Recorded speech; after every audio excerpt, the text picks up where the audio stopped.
Hello, everyone. Thank you for joining us today. I am Tatiana Bryant, the librarian for Digital Humanities, History, and African American Studies at UC Irvine.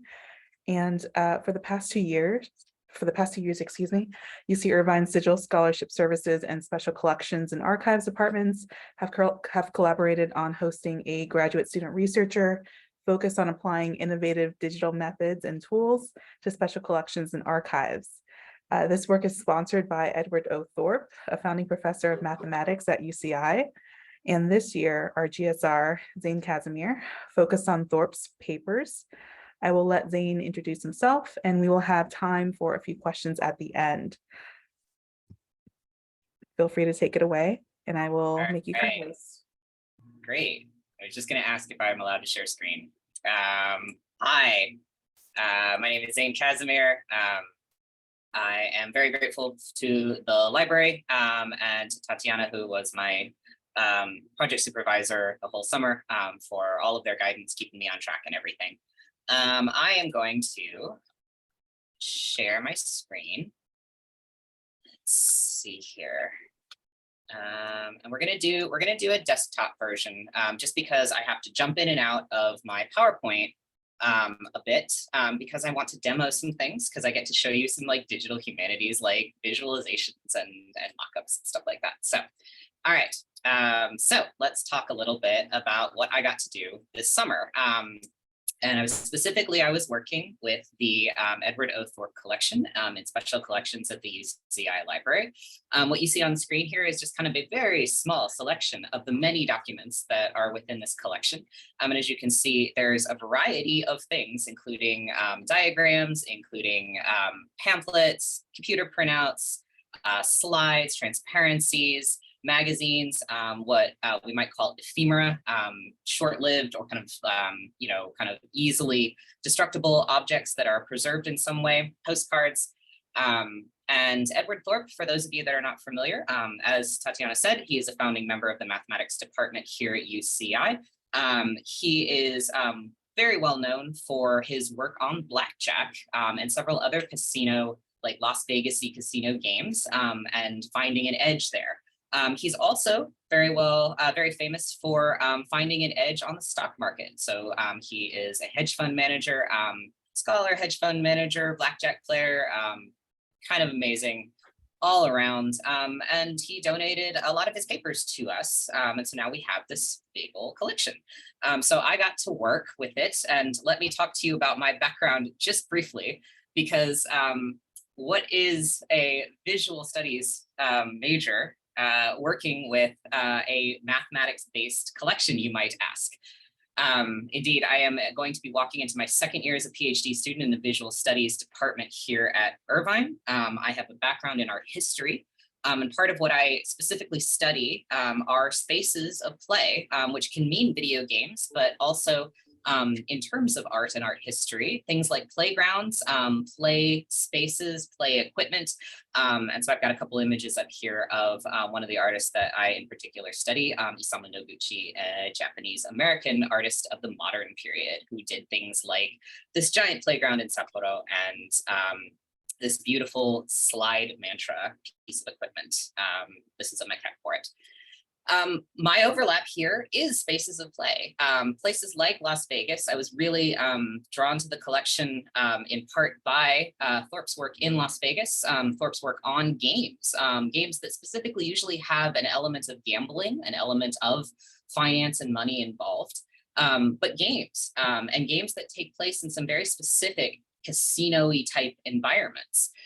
So that's the stuff that I'm really interested in. I've done some work, some research on some of the architecture, or at least I've done some reading on the architecture of Las Vegas, which is utterly fascinating. If you're interested, I've got all kinds of book recommendations. And I'm interested not just in kind of the outside architecture, but also the inside as well, where we are playing the games. And then you see over here in this kind of corner here is a picture of a giant computer. And that's another interest that I have. I'm headed towards what would be considered being a modernist, so somebody who specializes in 20th century art history. And one of the things that I really love about the 20th century, as somebody who's born in the late 20th century, is the kind of interesting tradition, or not tradition, excuse me, transition between the analog and the digital. And so this is an era that we saw computers appear and we saw computers kind of move into our lives. But this was also an era that kind of saw this evolution happen versus where we are now, where we just have a digital network, we have wireless, we have email, we have the internet, all these things. I'm really interested in looking at how the development of that kind of stuff influenced humanities. So that's a part of what drew me to this collection. My work this summer was in 3 general pieces. I worked with the unpublished works, and we'll talk about that as kind of very almost classic archival kind of work. And then I have 2 kind of proof of concept things to talk to you about today. One is a network analysis visualization, and the other is a computer game concept that I'm very interested in seeing how that might work with in terms of making archives more accessible. All right, let's talk a bit about everything. For those of you that don't know, I might be preaching to a choir here. You all might be much more familiar with the archives and everything. But in case there's somebody in the audience that's, I don't know about the archives at UCI, it's up on the 5th floor in the library. There's this lovely reading room, the Verl and Elizabeth Annis reading room, where you can get your materials. There's an online portal that you can request your materials, and you can check them out and read them here in this non-circulating reading room. This is what my work looked like when I was on campus in person. A lot of files, a lot of boxes, a lot of this kind of viewpoint, and it was really cool. It was the first time that I'd ever been working in a library archive. I've worked for a summer before in remotely for a museum archive, but this is the first time I got to work for a library archive. It was very cool. And if you want to learn more about this stuff, like, I might be preaching to the choir, but for those of you that are like, I didn't know UCI had a special collections, it's like, check out this website, and you can learn all about our various special collections. One of the ones I know that we're fairly famous for, the Jacques Derrida papers. But my understanding is that we're looking to grow this collection. We're looking to collect more and more. And so one of the things that I didn't know we had were things like the Orange County collection stuff, things like the Southeast Asian Archive. So there's all kinds of cool stuff to go discover there. So check it out. A little bit about what I did, just kind of in some ways, like I said, it was a lot of cataloging, a lot of kind of archival work. And that's part of what I think was important about this, is that it wasn't just me offering services to the library, it was the library also offering a kind of training for me of like, here's what archival work is like. Here's what we as archivists do to get materials ready for you all as researchers. And so part of my work was specifically with Thorp's unpublished works section. And so I did a lot of cataloging. I created a bibliography, and I was looking at things, everything from what were the duplicates, what were similar, what were different, everything down to like, where were the staples in case we needed to digitize things, which would mean probably pulling the staple out in order to get fully a good image of the piece of paper in question. One of the most interesting things in the unpublished works was that Thorp collaborated on working on a textbook about computer game problems. And so there are several versions of that, and it would be really great to make that available in some way. And I also have been starting to learn about things like copyright. So we've got to make sure that in order to put this stuff up, we've got to dot our I's and cross our T's in terms of making sure everyone's aware of it, that may have contributed to the work, and that we've done the appropriate things in terms of not violating copyright. So yeah, so that's a lot of the archival work I did. Thing two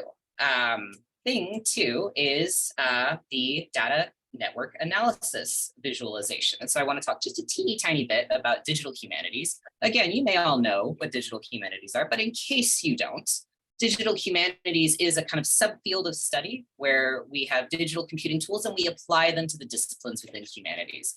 And so I, as a visual studies, art history dude, love this stuff. I love that we have started to build technology, build programs, and build studies on this idea of looking at data, but in a visual way, and looking at what we might be able to find that's new or kind of undiscovered, or things that we might not have seen if we just looked at things kind of very in the traditional like book format or equations format, or kind of scattered all over in an archive format. What could we learn by putting this data together in new visualizations? So I've got a couple examples here of a variety of things. You may be most familiar with a word cloud. That's a kind of fairly common thing we see on the internet these days. And that's a digital humanities, like it's a tool that we use for that. This is an interesting one that I'm still trying to puzzle out. It's called a force-directed graph, and it depicts the various interactions of characters in The Lord of the Rings: Return of the King. And then Martin Grandjean, which I think I'm pronouncing right, but forgive me if I'm mispronouncing any names at all in this presentation. He's got a whole website up of all these different visualizations. They're really pretty to look at, and they're very cool. And this is about airports and transportation clusters. And there's all kinds of data. There's all kinds of information that's being conveyed in the visualization, everything from the size of these little dots to the colors to the placement. And you can see he's got some of the information, the key right here. There are, of course, limitations to visualizations, but there are limitations to just about any kind of methodology that we use. So just to be mindful of that, it's not a perfect thing, but it is very cool, and I get very excited about it, in that it is something that we've never been able to do before because of the fact that we now have these digital tools, and we're able to look at data in new ways for the first time with those tools. Before we move on, I want to show you one tiny, not tiny, it's not tiny, but it's a specific visualization here. And if I can find it, all right. I had it all ready to go and it's not showing up. So let's just, there we go, there it is. So part of why I want to show you this is because it's interactable. Like, it's not just we look at these things. We can actually, for many of these, we can interact with them. And so this is a zoomable graph of the history of philosophy. Lots of information as well here with the colors, with the sizes. And then you can see if you highlight certain like nodes, it shows you a specific set of this kind of giant network. Because if we just look at this giant thing, this can be a little overwhelming. I mean, I think it's pretty. Maybe not everybody thinks it's pretty. It's amazing and beautiful and aesthetically pleasing. And at the same time, it can be overwhelming. So there are ways that you can kind of move and zoom in and zoom out. And this is the kind of conundrum. This is the challenge, the rewarding, and maybe the kind of like frustrating aspect of doing visualizations like this, is that because it's a network analysis, we're dealing with a lot of information. And how do we make that readable and accessible? Because the very thing we're trying to study, which is the dynamic of a lot of information together, is the point. It's not, the point is not to look at little bits of it, but we need to be able to get to those little bits and kind of zoom in and zoom out. And so this is part of why I think this is one of the best ones I've seen. And it's also, it's created in a software that I actually got to use, which is Gephi. So we'll talk about that in a minute. So let's get that away. All right. So what data did I use? What did I analyze? What network did I analyze? I looked at Thorp's correspondence data, and part of this is his correspondence. The section of correspondence in the collection is huge. He kept up correspondence with an enormous number of people, and he kept records of most of that correspondence, including the stuff that he sent to them. There are many copies of the information that he sent to them. If you hear any chirping, I do have a pet bird. She is kind of away at the moment so that she does not disturb us. But if you hear that, that's her. So this correspondence is very robust. It's not complete. I doubt it's complete in the sense of every single piece of information that went back ever, but it is incredibly robust. And part of what's really cool about it, as people nowadays that we live in an era of email and digital communication, it's all analog. And there are even some printouts of, kind of early emails, but it's all letters that are written. And I think part of what's really interesting and fascinating about collections like this is that it can show you, especially in the sheer volume that's there, the different way that information was expressed, similar perhaps to the internet, but different ways that information was conveyed back and forth, where you had to actually handwrite a letter or type up a letter.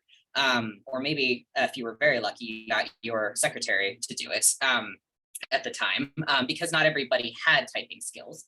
We teach them a lot more commonly today because of word processing, but it was a little less common in the 20th century, especially early to mid 20th century.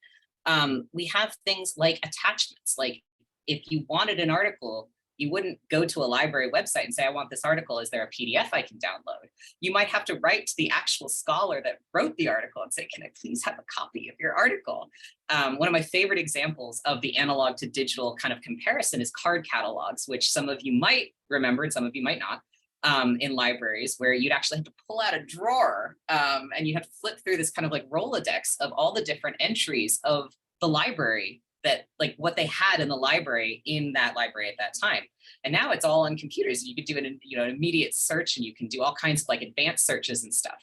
And so part of what's really cool about this archive is that we can see what's happening before any of that internet stuff came in. Now, part of what can be difficult about that is that there's no easy way to do what's called scraping the data.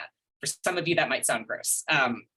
Scraping the data means that you're getting your data set, you're pulling all those numbers and you're getting it into a table that you can work with.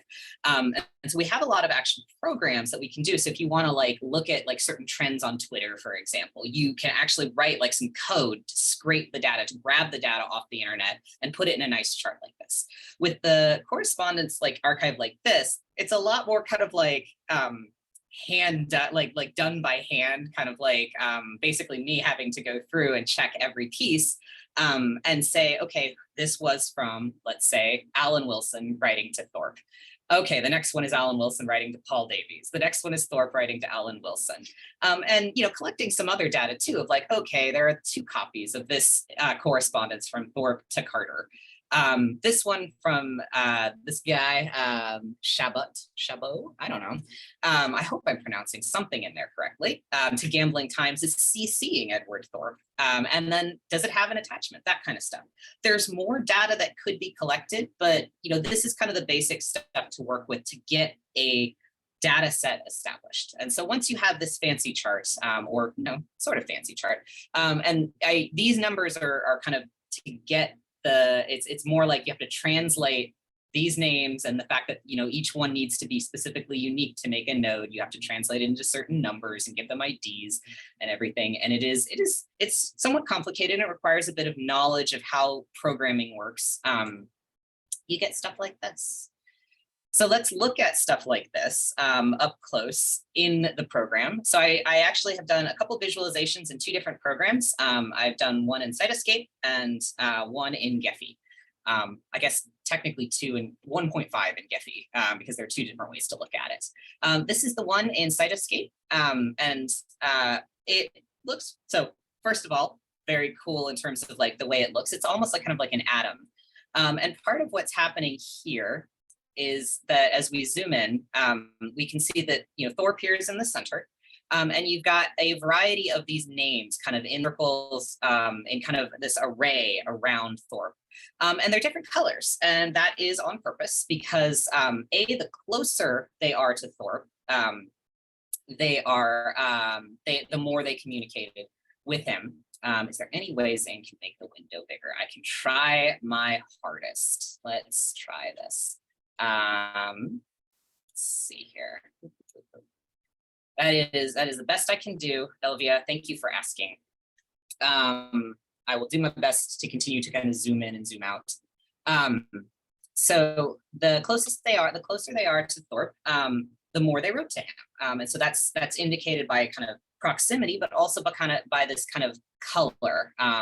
So the less they wrote to him is kind of this lighter yellow color, but the more they wrote, the kind of greener and then bluer it gets. Part of why this visualization took shape the way it did is because this is one of those conundrums. This is one of those challenges of creating visualizations, is if we just let the lines be straight from the people to Thorp, it would just be orange all around here, nothing but orange.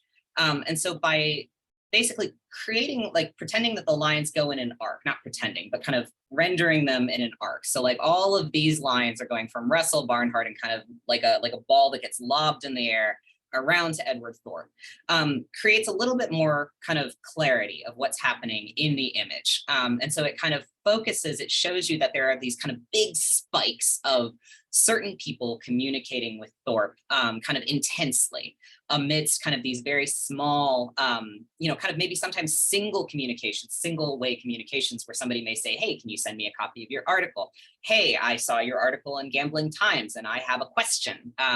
Hey, I have a correction for this thing that you mentioned. Hey, I'm a publisher, here's your check for the month, that kind of stuff. So that's part of what I think is really cool about this one. There are some drawbacks. So it does kind of focus very much on, you know, who communicated the most with Thorp. And so kind of like a very like specific to those kind of, you know, two people involved with this communication, Thorp and somebody else. All right. So in the interest of looking to see what else could be done with this data, I also did a visualization in Giphy. And so this is what this one looks like a little bit more. I'll see if I can get it as big as I can. Let's see here. All right, there we go. And it looks a little different. It might be somewhat similar and you've got that explodey aspect of it. It kind of looks a bit like a dandelion fluff or a firework maybe. And so what's a little different here is you can see with colors, you've got like these kind of different bold colors that stand out against the rest of the data to the people that we saw that communicated the most. And while in the Cytoscape visualization, they were kind of the closest to them, what I have done here is I've moved them, and I'm going to turn up the names so you can see them a little better. I've moved them farther away. And part of why I did that is because this enables the network that they are connected to be a little more clear. So we don't just get with this one. And so the unfortunate aspect about this is I have to keep changing the size of the names as I'm zooming in and out and showing you this. We don't for this one just get that big explodey kind of intense focus on the one-on-one relationship to Edward Thorp and somebody else communicating. We can also see from this one that, for example, Russell Barnhart, in addition to communicating with Edward Thorp, communicated with all these other people. And look, he communicated with Alan Wilson, who also communicated to Thorp and has his own little network. And so part of what I think is really valuable about this one is that we can see some of the connections around Thorp in addition to everything that goes through Thorp. So yes, so that's a lot of this one.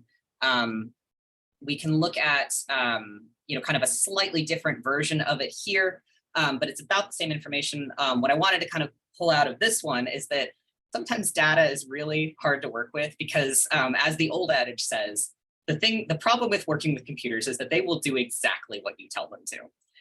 And so what is happening up here in these tiny little corners these are communications that are happening to people that are not connected at all to Thorp. So like Thorp somebody may have sent him a copy of this one person writing to like a publisher or something like that. And so they're not connected to Thorp at all, but because of the coding, it's just exploded it way far out. And so further work would kind of bring that closer to the rest of the visualization. And so I'm gonna get a little closer here. We can see there's a little bit more of a kind of aesthetic quality. The lines are curved here. And there's this kind of difference in color scheme.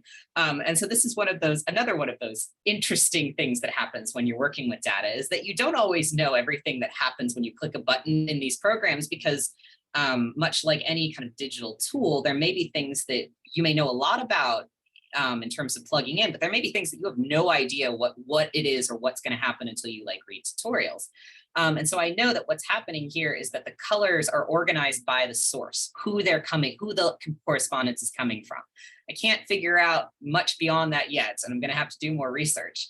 But I think it looks really cool, and I want to learn more about it as a researcher. So this is part of what happens in digital humanities too, is that it spawns its own kind of cool research of like, okay, so the visualization did this and this parameter did this and this, now what do I do in order to make this happen? Or, whoa, that's new data. I wasn't expecting to see this kind of color scheme. I wonder what it means and if there's something that I can do to continue to kind of make that more visible. I wonder what might be here that I wasn't expecting, which happens all the time in research.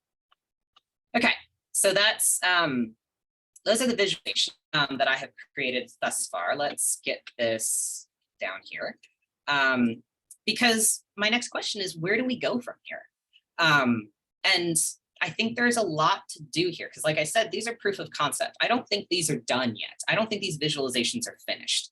I think there's more to be done with these individually by themselves, but I have a big question about, like, what about all those attachments? What about all the people that are talked about and referenced and CC'd within the correspondence?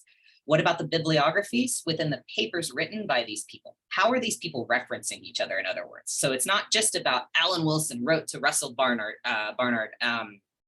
wrote to Thorp, wrote to Peter Griffin.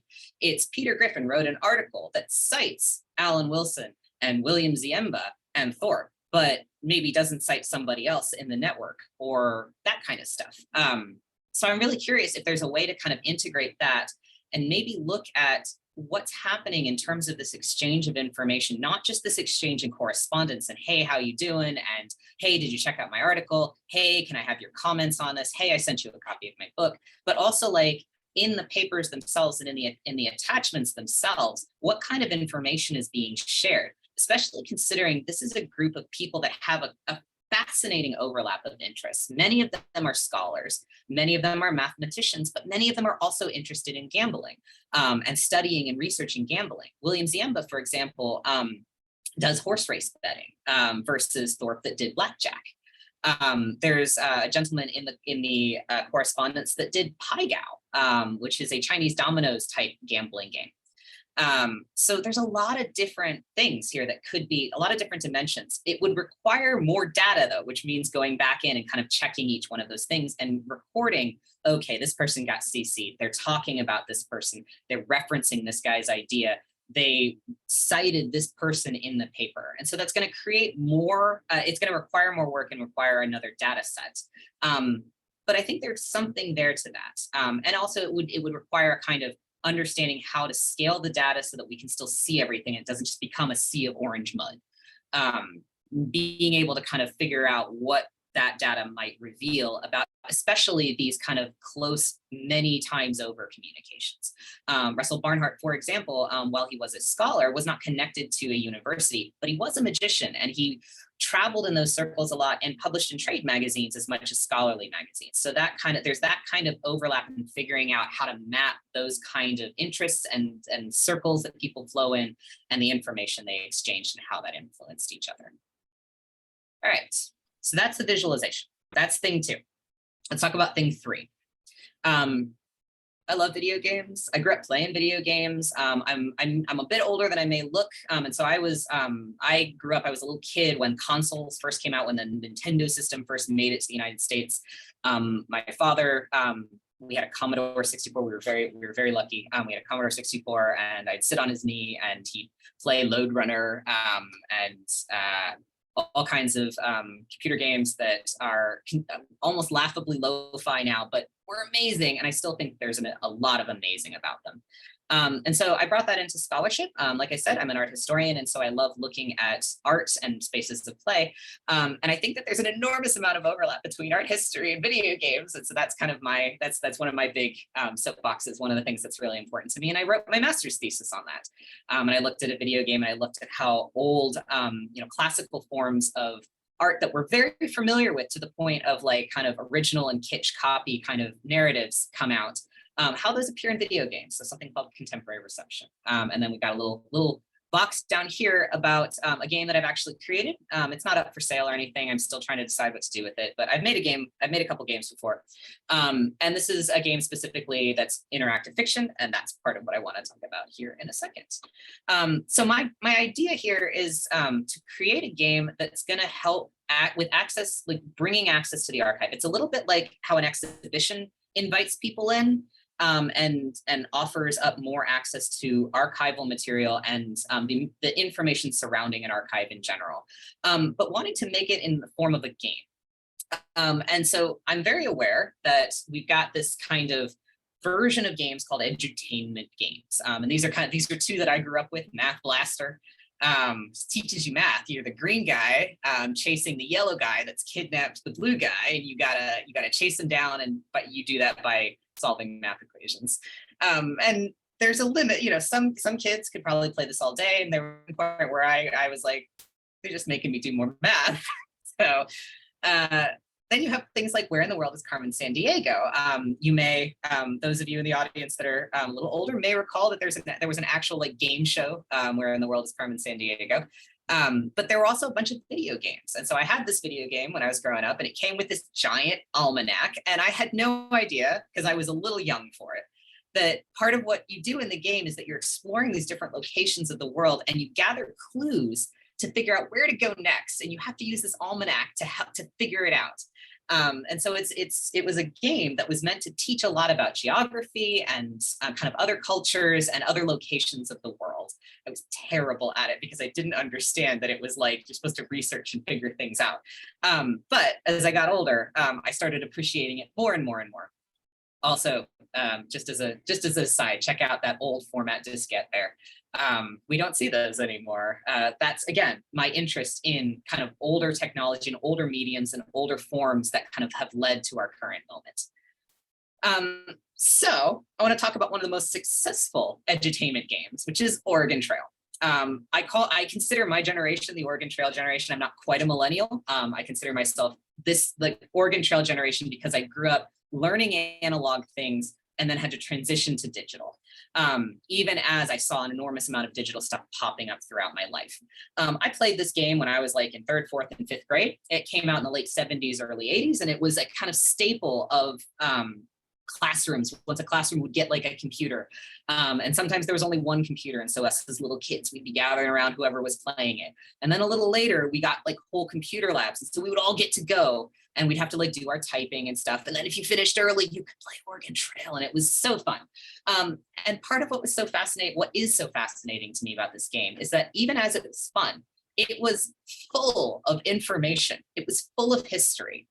So even from the very get-go, you can actually, instead of travel the trail, which is the game, you learn about the trail, just like learning about it.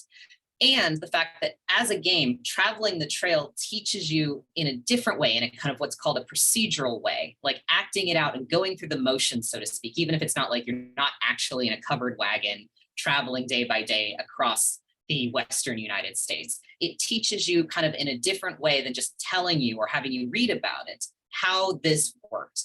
And it did things like, you've got a budget. Before you start out, you've got to buy certain things. You've got to decide, how many oxen am I going to take? How much clothing am I going to take? How many spare parts am I going to take? Do I have enough money? How much food am I going to take?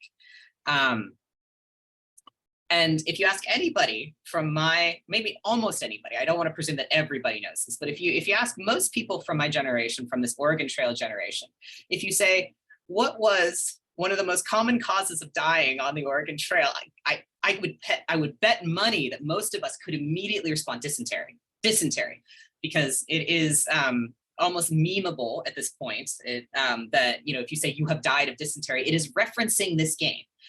Because you could die in this game. This game, like for kids, for educating kids, you could totally get cholera, you could get injured, you could die of dysentery. You had a family, and so members of your family might die, the whole might die. You had to make decisions, some stuff like fires would happen and you would lose things. You would have to make decisions about where you would go. You'd have to cross rivers, and you have to decide, do I caulk my wagon? Do I ask for a guide to help? Do I look for a shallow place to cross and just hope for the best? And so it teaches you from a kind of very participatory standpoint what it was like and all the things you kind of had to juggle in terms of crossing the west of the United States on the Oregon Trail. And it kept kind of track of your days, and it told you like what the weather was going to be like, when your next landmark was going to hit, that kind of stuff. And the goal was to make it before the snow set in that year, because if the snow set in, you had to wait. And I don't know I can't remember anymore if you just never made it or not. But this was a game, like this was so this was fun. This was the stuff that we kids wanted to play instead of doing our classwork.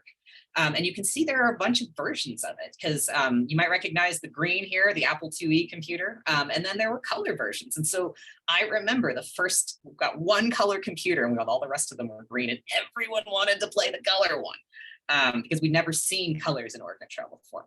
So my thinking is that what if there's a lot of good narrative kind of use that could be derived from designing a game like Oregon Trail with lots of choices and following in a kind of historical path, and using those choices to make that kind of history and archive more accessible.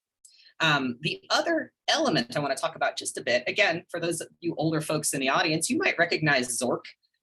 This is a very famous game. It is considered one of the first actual computer games when computers were starting to come out.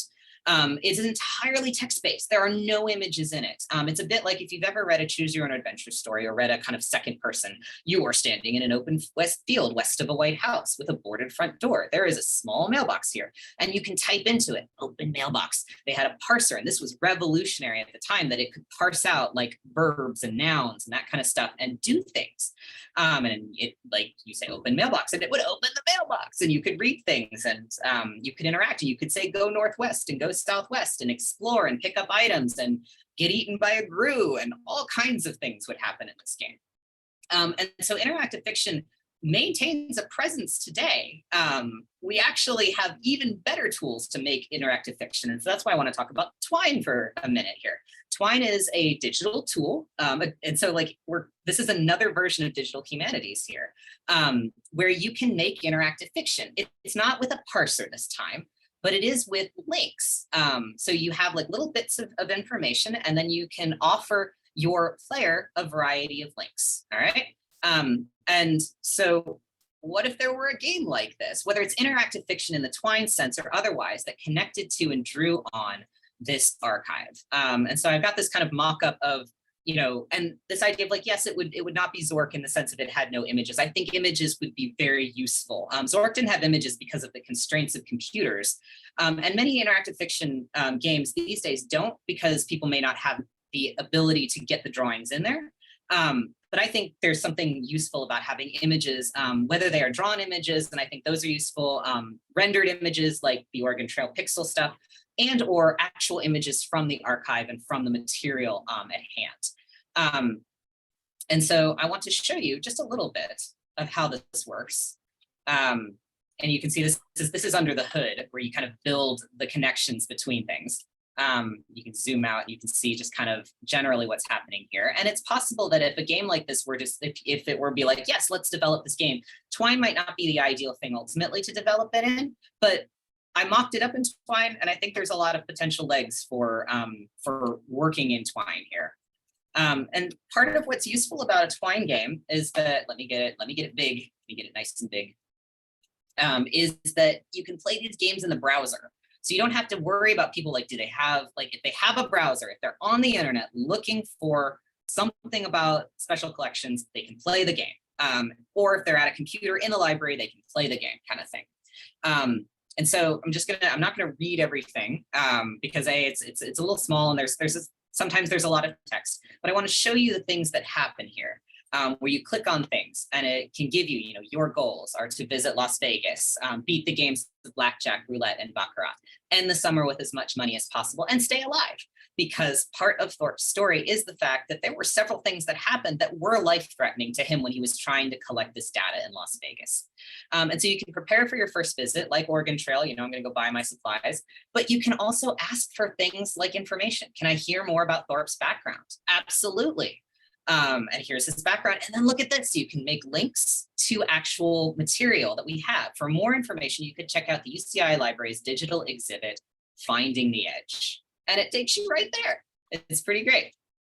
And then you can ask further questions. I apologize that this is not super visible. That's a setting that I have to figure out how to change, because it requires like changing the style sheet and everything.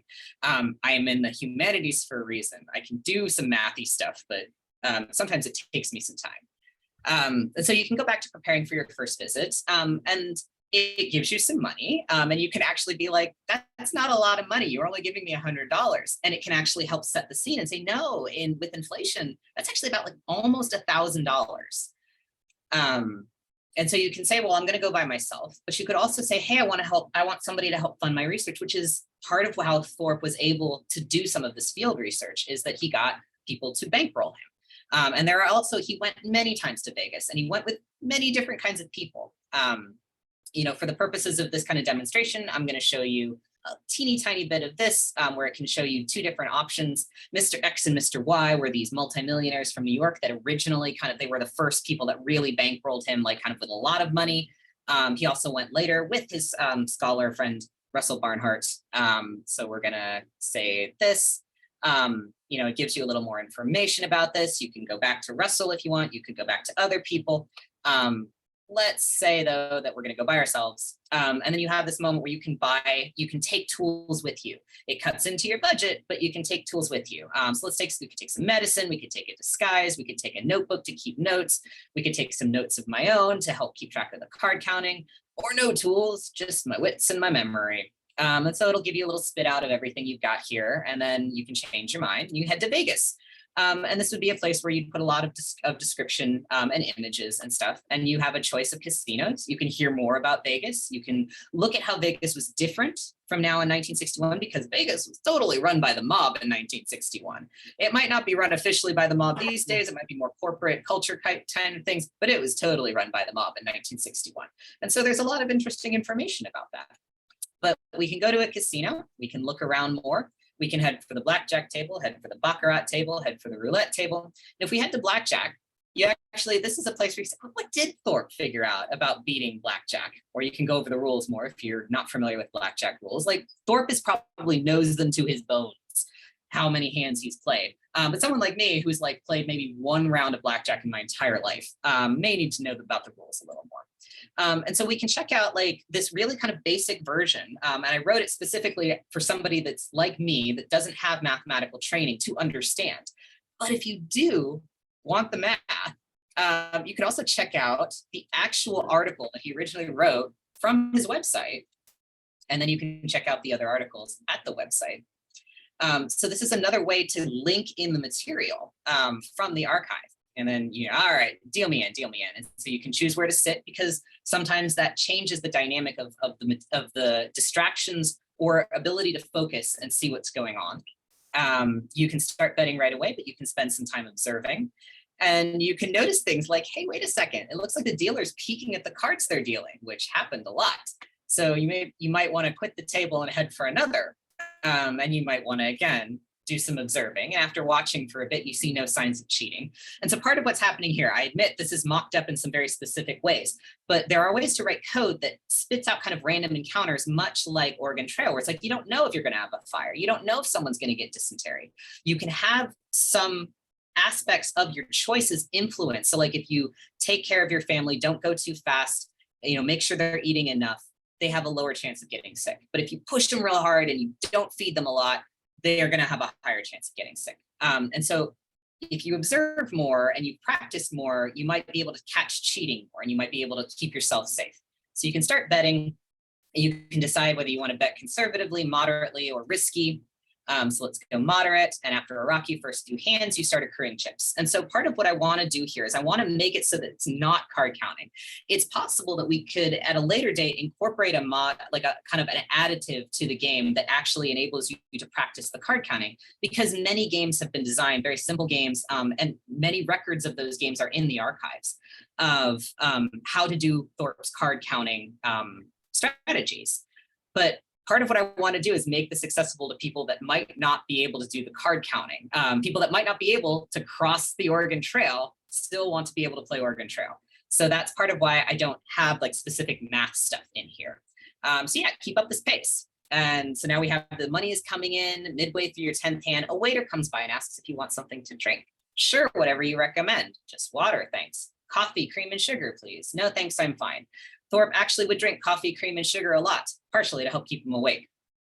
But as soon as you take a sip, the world gets fuzzy and sways. The cards and the numbers swim out of focus. It is difficult to stay awake. You stumble up from the table and somehow manage to make it back to your room. Looks like your drink was drugged, which actually happened to Thorp. Apparently somebody didn't like your winning streak. And if you have medicine, you can take some. Otherwise, you have to sleep it off and try again tomorrow. So the game there's a lot more to it than that, but that's kind of what I was able to mock up and show you. And like I said, I would love to put more images in it.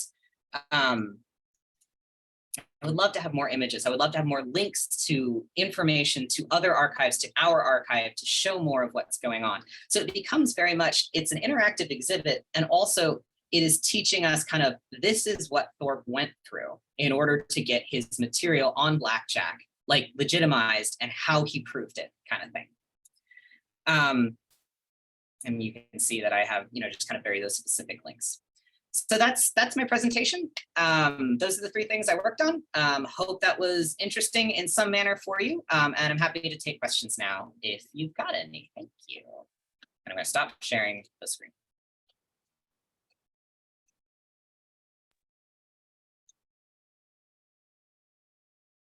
Thank you, Zane. Hi, Zane. I just want to thank you so much. It was so wonderful to hear about your work this summer and everything you accomplished. You really did, to be honest, exceed my expectations of how much you could really get through. And I really appreciated. Sorry, my printer just randomly turned on for no reason. In the presentation itself too, like, I really appreciate the context that you provided to everything. So just congratulations. This is really great. And thank you so much for your time this summer and for this presentation. Thank you so much for your kind words. It means a lot.